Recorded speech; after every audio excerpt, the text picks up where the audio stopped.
El viernes, el presidente Volodymyr Zelensky comunicó la dimisión de su jefe de gabinete y jefe negociador, Andriy Yermak. Esto luego de que las autoridades allanaran su casa en medio de una investigación por corrupción en el sector energético. Zelensky dijo que la renuncia se producía para no afectar las negociaciones que se adelantan entre Estados Unidos, Ucrania y Europa buscando la paz. Para analizar el panorama, conectamos con Jesús Ágreda Rudenko, internacionalista y profesor del Departamento de Relaciones Internacionales de la Facultad de Ciencias Políticas de la Universidad Javeriana. Yo le doy la bienvenida a France 24. En principio, ¿qué es la Operación Midas? ¿Qué es este caso de corrupción en el sector energético que investigan las autoridades y en el que allanaron la casa de Yermak? Hola, buenos días. Muchas gracias por la invitación. Sí, efectivamente es una operación que ya lleva 15 meses, es decir, es una operación larga por los dos grandes organismos pues, anticorrupción, tanto la NABU como la SAPO, que son la Fiscalía y la Oficina Nacional. Am, es una operación que busca investigar la posible pérdida de $100 millones, que es una cifra enorme, por supuesto, y donde se ha llegado a la conclusión de que efectivamente se cobraban como una especie de, pues, se hacían cobros por otorgar contratos a ciertos contratistas, donde se cobraba, se supone se exigían entre 10 y 15% de los contratos que se iban. O sea que es una trama de corrupción muy profunda dentro del Estado, donde eventualmente la investigación está llegando a niveles muy altos. Efectivamente ya van dos ministros y pues el asesor principal del presidente, donde formalmente ninguno de esas tres personas ha sido formalmente acusado, pero igual es necesario aclarar todo para que no quede ninguna duda, no solo entre la población ucraniana, sino también entre todos los donantes y todos los aliados que Ucrania tiene.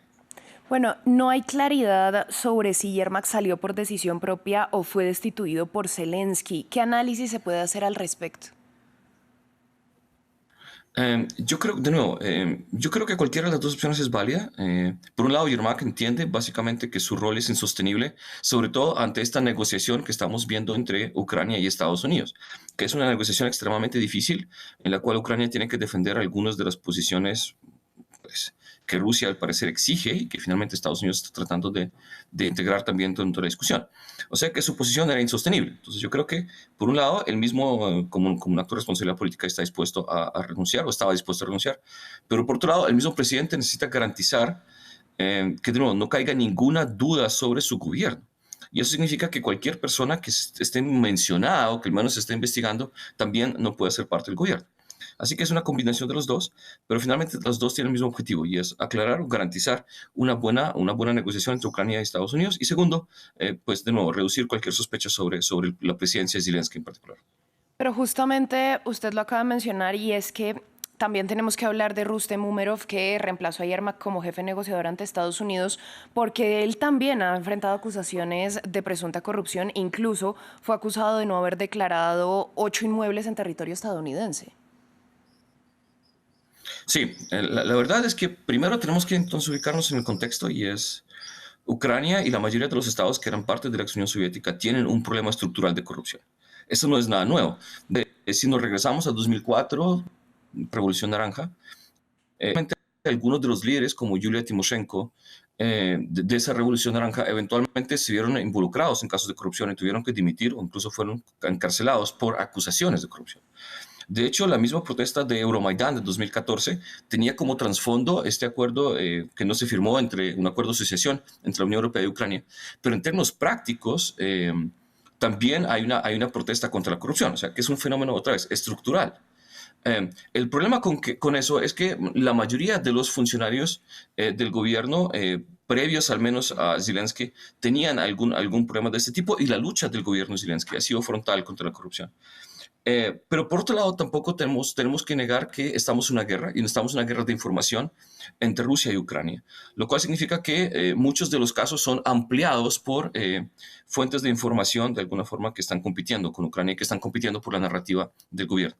O sea que estamos ante dos situaciones. Uno, por un lado, efectivamente hay un problema estructural de corrupción que me parece que Ucrania ha hecho un gran esfuerzo por tratar de combatir. Obviamente no se han dado los resultados definitivos, pero hay un esfuerzo significativo. Y segundo, hay de nuevo una ampliación de todo digamos, de todo este tipo de escándalos. Bueno, ¿cómo afecta la salida de Yermak al presidente Zelensky si tenemos en cuenta que era su mano derecha? Es un golpe muy fuerte, es un golpe muy fuerte para el gobierno, tanto a nivel doméstico, porque tal como lo dice muy bien, Yermak era la figura fuerte, la que estaba involucrada en la mayoría de los aspectos del Estado, tanto en aspectos militares como en aspectos, digamos, de negociación política y económica. Am, el hecho de que él renuncie, pues obviamente significa que la red de corrupción puede llegar a niveles, pues, a los niveles más altos del gobierno. Sin embargo, por otro lado, el hecho de que no haya sido completamente, pues no haya sido acusado formalmente, también le hace como cierto espacio para respirar al gobierno Zelensky. Pero sobre todo, el gran problema es a nivel internacional. Y es que Ucrania está en una situación muy difícil. Evidentemente, el país necesita ayuda para poder mantenerse en esta guerra y poder sobrevivir. Hemos hablado en algún momento se ha hablado de que Ucrania ya consume el 62% de las armas que produce. Bueno, perdón, Ucrania utiliza el 62% del total de armas que produce. Eh, pero finalmente hay otros sectores en los cuales la ayuda sigue siendo esencial y es que básicamente Ucrania sigue necesitando ayuda en sectores energéticos. Y hemos hablado que el Fondo Energético de Ucrania ya ha recibido más de 2.000 millones de dólares por parte de la Unión Europea, más o menos 1.000 millones de dólares por parte de Estados Unidos. Y obviamente el hecho de que haya, digamos, corrupción o, digamos, casos de corrupción evidentes en este sector, pues pone en riesgo esa ayuda. Y sin esa ayuda, de nuevo, Ucrania difícilmente podría sobrevivir. Yo justamente le pregunto si este tipo de escándalo puede afectar también los fondos que eventualmente le darían a Ucrania para una reconstrucción.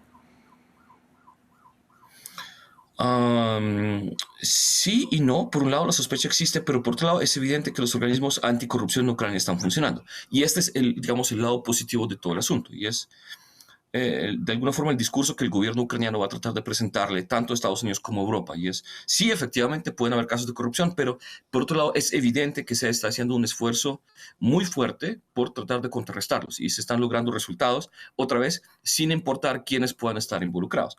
Y eso eventualmente se espera que pueda generar la confianza necesaria para que los sigan fluyendo hacia el país. Bueno, también es importante que analicemos lo que pasa dentro de Ucrania, que tanto ha movido a la opinión pública, tanto estos casos de corrupción, estos escándalos, como la salida de Yermak. Sí, hay un desgaste porque de nuevo la guerra lleva 3 años, va para 4. El presidente ha estado en el poder pues, ya bastante tiempo, mucho más tiempo del constitucionalmente permitido. Se entiende obviamente que no hay una opción de elecciones, por ende es que sigue ahí. Pero sí, efectivamente hay un desgaste en la opinión pública y en la población, aunque el liderazgo de Zelensky sigue siendo bastante popular.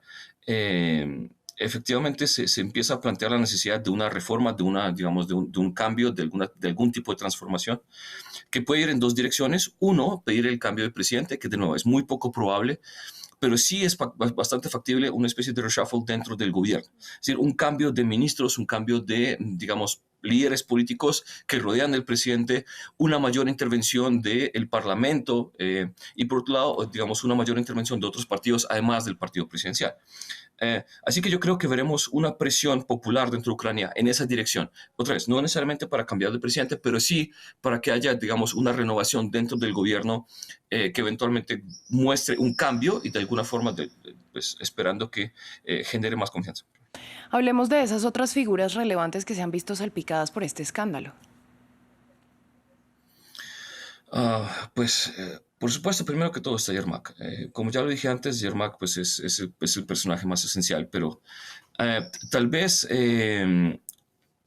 uno que es como la cabeza visible, al parecer, del problema es Timur Mindich, que es un socio o que fue un socio comercial del mismo presidente Zelensky.